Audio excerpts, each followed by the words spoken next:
I'm not going to sit here and pretend to have been some huge fan of Soundgarden. No.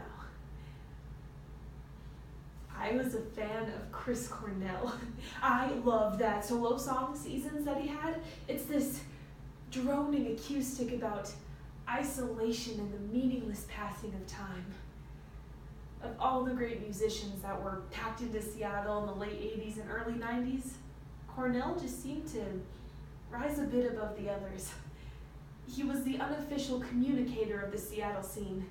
He had this charisma and a calm grace about him.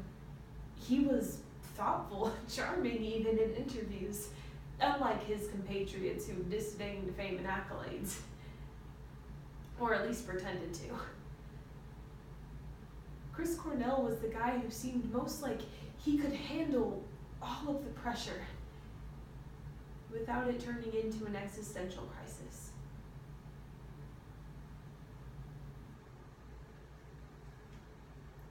According to Psych Central on July 8, 2018, depression can often go unnoticed because it is easily masked and concealed. Because of this, we may never truly see the pain that someone is experiencing, which prevents us from reaching out until it is too late.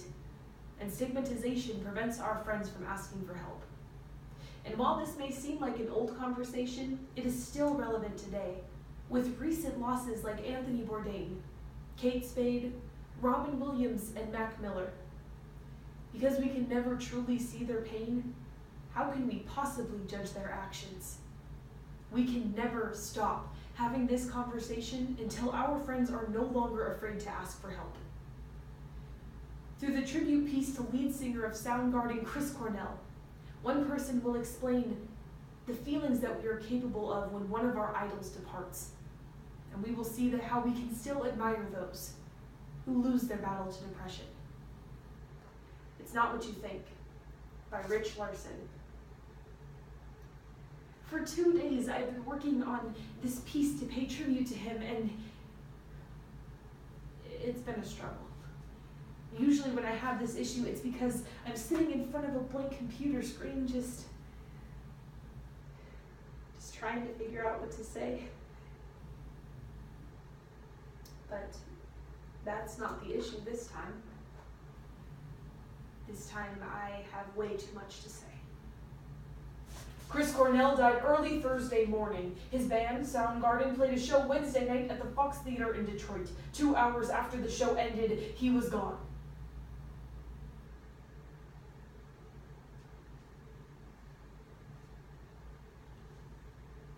And now, he's dead.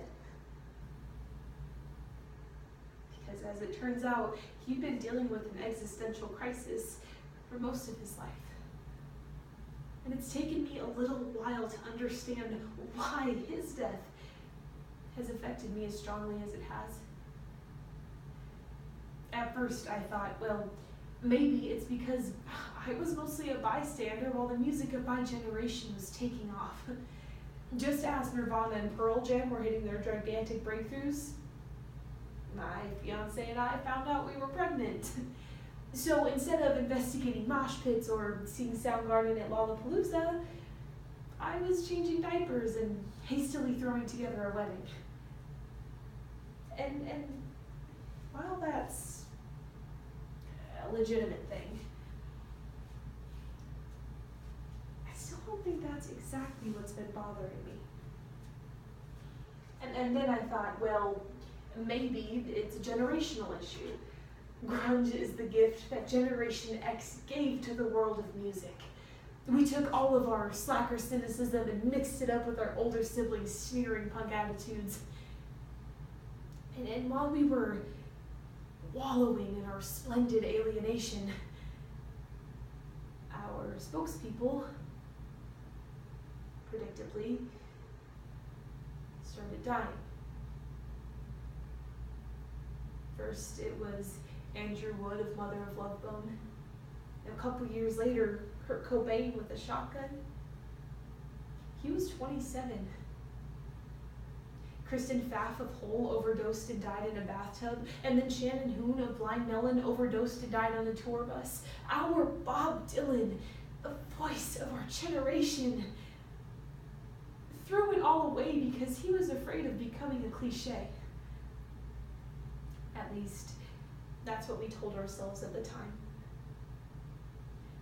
But Chris Cornell died of suicide at the age of 52. He was a philanthropist. He was becoming an elder statesman of rock. He was aging gracefully.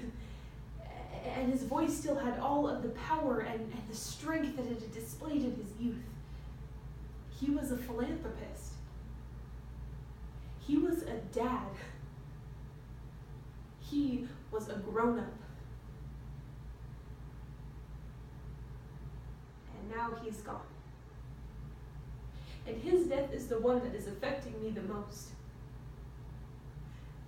As I'm thinking about it, I'm realizing it's both a personal and generational issue.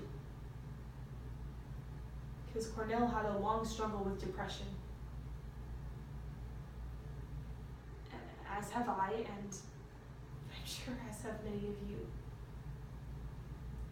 You know, it's possible that along with grunge, Generation X's other greatest gift to society was depression. I mean, of course, it was here long before the baby boomers decided to start reproducing, but we talk about it more now. We talk about it as this demon or this monster.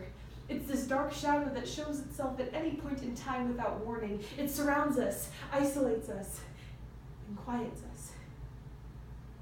Depression likes to blame things. We feel like shit because of the mistakes that we've made, or because of the state of the world, or because we aren't perfect. Without a lot of help and a lot of work, it is impossible to realize that it's really just a chemical imbalance in our brains. And after 20 plus years of trying to destigmatize depression, some of us still have a really hard time recognizing it for what it is, and even then, it doesn't always matter. You might think grunge is about anger, but that's not completely true. Yes, it can seem that way, but really it's about depression and cynicism and anxiety. When the three of them get going, they just eat hope as quickly as it can be summoned, and that leaves despair, and despair is exhausting, not just for those of us who experience it, but for those who have to be around it as well. So we keep it to ourselves because we don't want to be a burden. And then it gets to be too much. It doesn't matter if you're a mother, a student, an accountant, or a rock star. It doesn't matter if you've written about it your entire life as a means of keeping it at bay. It doesn't matter if the music that you made brought in fame and respect and millions of dollars. It doesn't matter if your entire generation has suffered from it, because depression makes you feel totally alone. You hit your breaking point, and then, like Chris Cornell, die alone in the bathroom.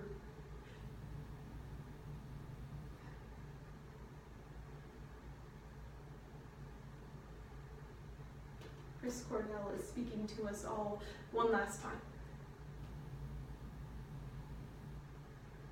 This isn't something you left behind in your 20s. This isn't something cured by age or financial security. This isn't something you can outgrow. If it is allowed to fester, depression is stronger than wisdom. It is insidious and tenacious. Depression can get to anybody. Call it a senseless tragedy. Call it a second act cautionary tale. Call it whatever you want, just don't blow it off as meaningless, and please, find some help.